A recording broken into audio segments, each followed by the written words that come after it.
Hey guys, this morning I wanted to talk a little bit about how I take some of the parts off of boards and some of the other things and what I came up with. This is my workbench. I built it out of a countertop like you find in the kitchen and a couple of legs that I got from Home Depot and attached it to the wall. And what it is, you see these videos where guys are trying to get parts off of motherboards and stuff, and they take a chisel and something and try to cut it off, and when they do, it slides. So I came up with another little thing. Got this board. It's got a piece of cloth on here, a backstop to keep things from sliding around. Plus, to keep the board from sliding around, I've got these two bolts that run through here, correspond with these two holes. And then I found that this won't slide around near as much. But when you're going after small stuff, I took a piece of cover off of one of the pieces that I took apart, put that on there, and when you're scraping off this little bitty stuff like the ceramic capacitors, and you get pins that go here and there, and they fall down on this, it's just easier to either pick them up and pour them in a jar, or it's easier to sort them out on here. Okay, well, sometimes these IC chips like this can be a little tough to get off. I put them up against here. You can't even see that. I had to turn this around where you could actually see what I'm doing. This has still got a little bit of a lip here. I usually do it up against this lip. If you've got this high side, then when you cut stuff off there, it doesn't fly up and fly all over the place. So, what I usually do is scrape this a little bit. Just make a cut.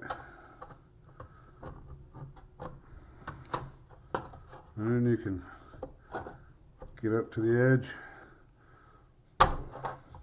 Just make it come loose like that.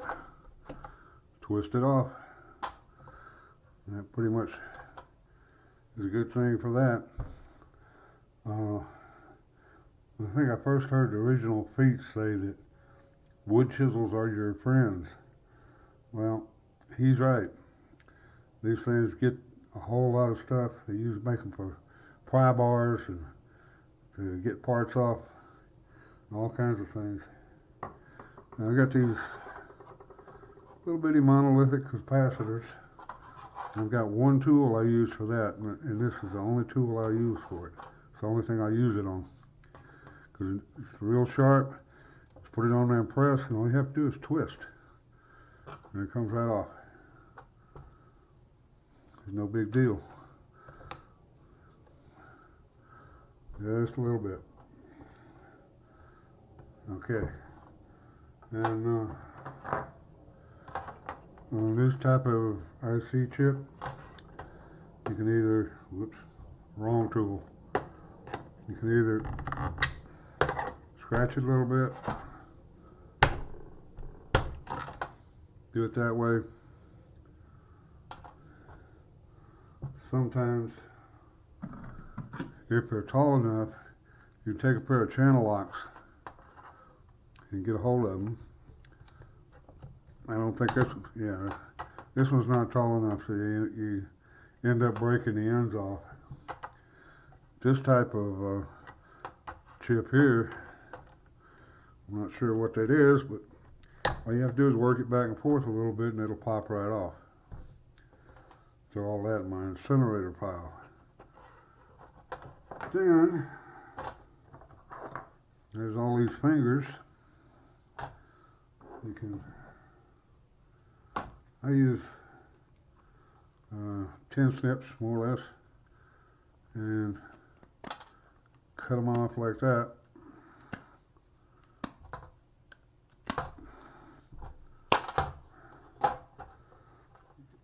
And then I'll cut them into smaller pieces.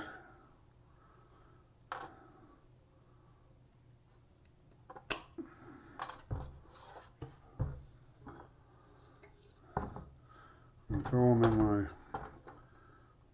jar with my pins and my other boards that I've cut up and put in there. This is all to be ground up later.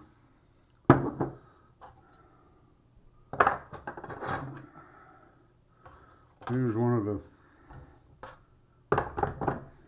taller ones. Usually you have to get these,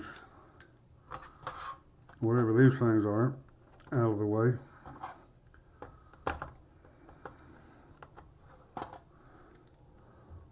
And then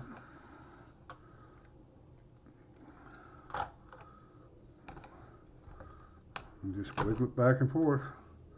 Usually pop right off. Sometimes they're a little tougher than that. Actually, I'm kind of surprised it was that easy. But again, just scratch that. Scratch that. Get on the corner. And just pop it up. And it works real well.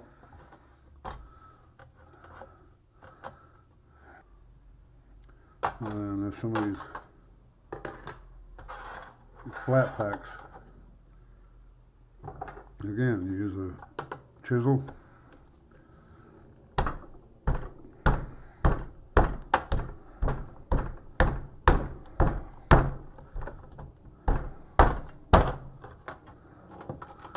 Most of the time they don't break up like that. Sometimes they do. And I've been told these have got wires in them, even though I can't see them. So I'm going to break it up and throw it in my grinder. You pull these apart. This part has got a fiberglass pad that all this, you see these gold wires and stuff that are all embedded in it. And there's probably gold wires all in this stuff. So this all goes in my incinerator pile. And this I'll break up and throw in my pins and other things like that. I guess that's it for now. I'll be making more videos later on. I'll see you later.